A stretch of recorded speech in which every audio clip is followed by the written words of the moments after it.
ini Sukacita Damai Sejahtera, saya akan bagikan firman Tuhan. Mari buka hati untuk Tuhan. Saya akan nyanyikan satu lagu Waktu Tuhan. Mari kita nyanyi bersama-sama dan biarkan Tuhan bekerja di dalam hati kita mendengarkan firman Tuhan.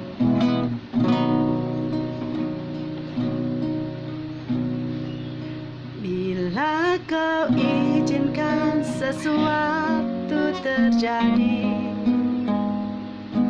ku percaya semua untuk kebaikanmu.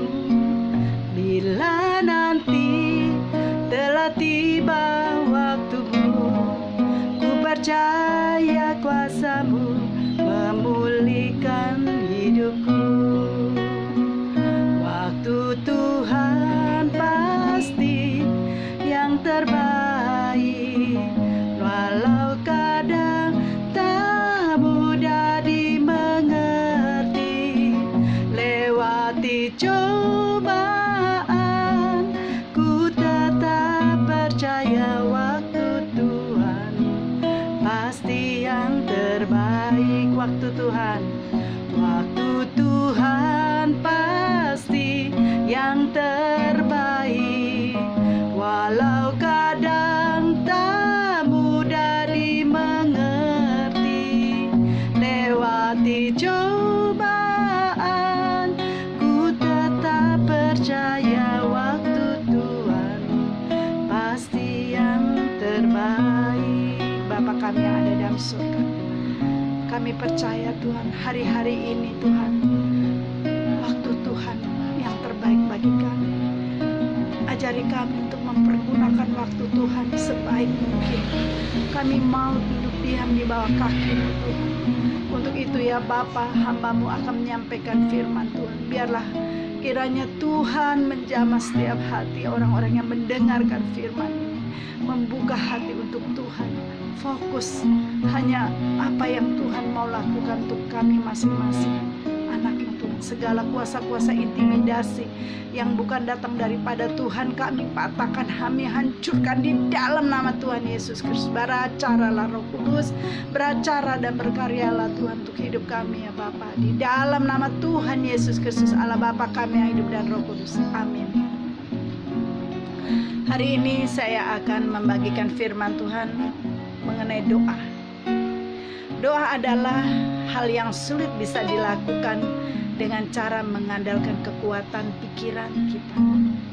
Pertempuran besar dalam doa pribadi ialah mengatasi masalah pemikiran yang sia-sia yang suka mengembara. Jadi intinya, kalau kita berdoa, terkadang iblis mengintimidasi pikiran kita. Saat kita berdoa, pikiran kita bercabang kemana-mana. Memang banyak hal kita tidak bisa pungkiri hal itu. Kekhawatiran, kecemasan. Kira-kira doa ini dijawab Tuhan nggak? Kira-kira tercapai nggak apa yang kita mau? Pada saat kita tidak tahu bagaimana seharusnya berdoa, sebaiknya kita belajar mengandalkan Roh Kudus untuk mendisiplinkan pikiran kita agar konsentrasi kita sungguh-sungguh pada doa yang benar, sesuatu yang dikehendakinya. Kita bisa buka di Roma 8 ayat 26. Minta Roh Kudus yang pimpin dalam setiap doa kita. Iman. Saat kita berdoa, kita imani seperti kita sudah menerima jawaban dari Tuhan. Walaupun itu belum terjadi, tapi kita imani. Saya percaya di dalam nama Tuhan Yesus, Tuhan sudah menjawab doaku. Doa yang dikabulkan adalah dari iman yang sungguh-sungguh kuat dan teguh dan percaya pada Tuhan. Karena apa? Tuhan lebih tertarik dengan hati kita dengan doa yang sungguh-sungguh dan dengan hati yang hancur. Tuhan tertarik dengan orang-orang seperti itu berdoanya. Dapat menggerakkan hati yang hancur, yang tulus, dapat menggerakkan hati Tuhan, sehingga akan dibukakannya pintu-pintu surga. Hendaklah engkau berdoa senantiasa lahir dari iman yang percaya.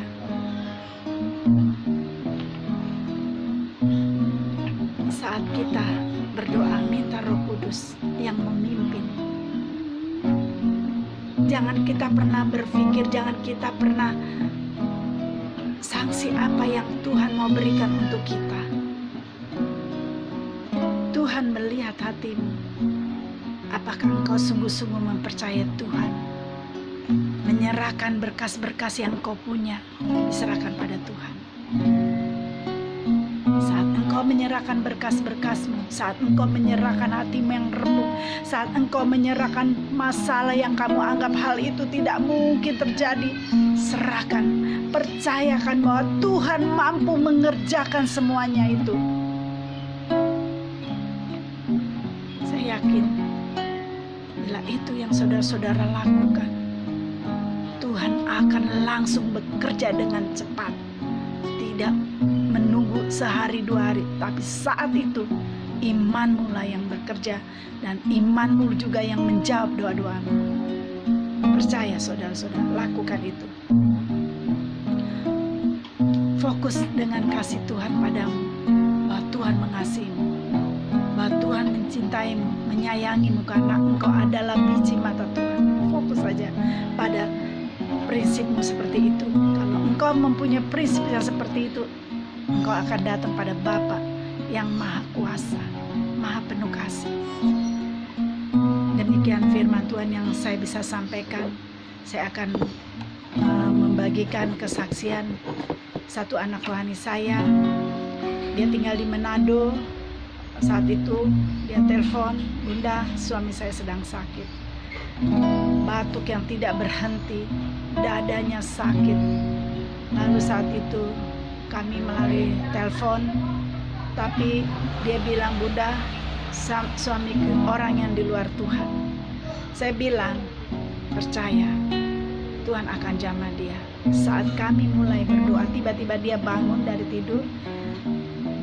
Istrinya tanya, "Kamu mau ikut doa dengan Bunda?" Dia bilang, "Iya."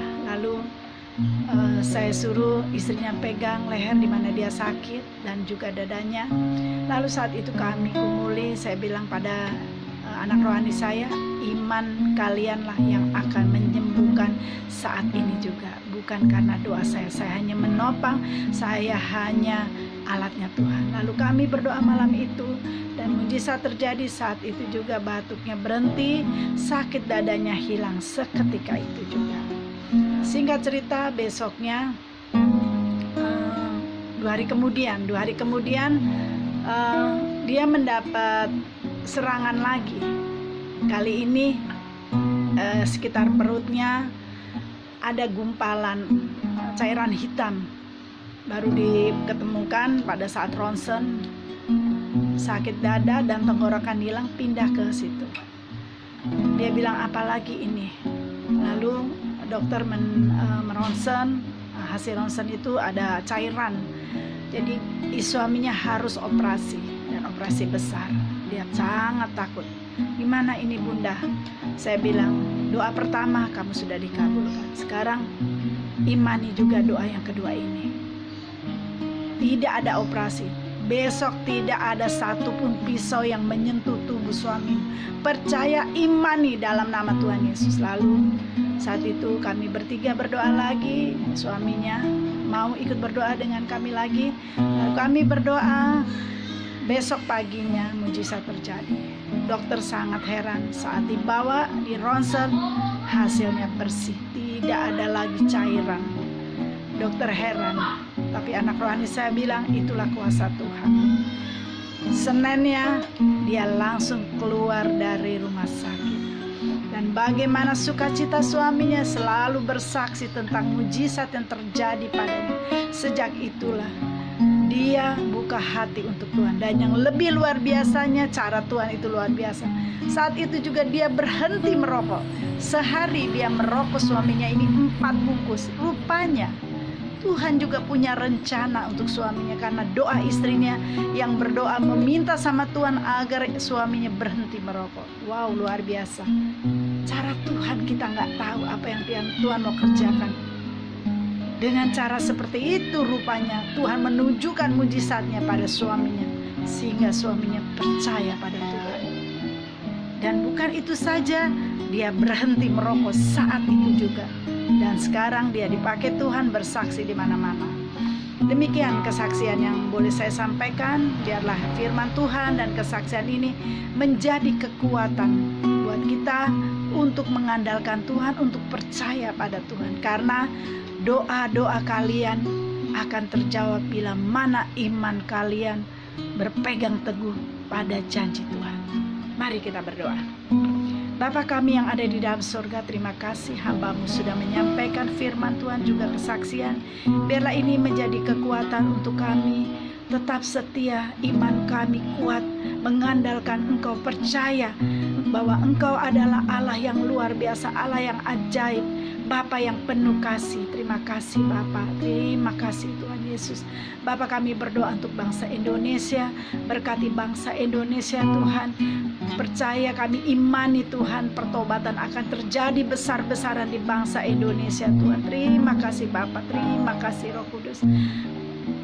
Engkau adalah Allah yang luar biasa. Bapa, kami serahkan seluruh doa ini ke dalam tangan-Mu. Mari angkat tangan dan terimalah berkat daripada Tuhan. Tuhan memberkati engkau dan melindungi engkau. Tuhan menyinari engkau dengan wajah-Nya dan memberi engkau kasih karunia-Nya.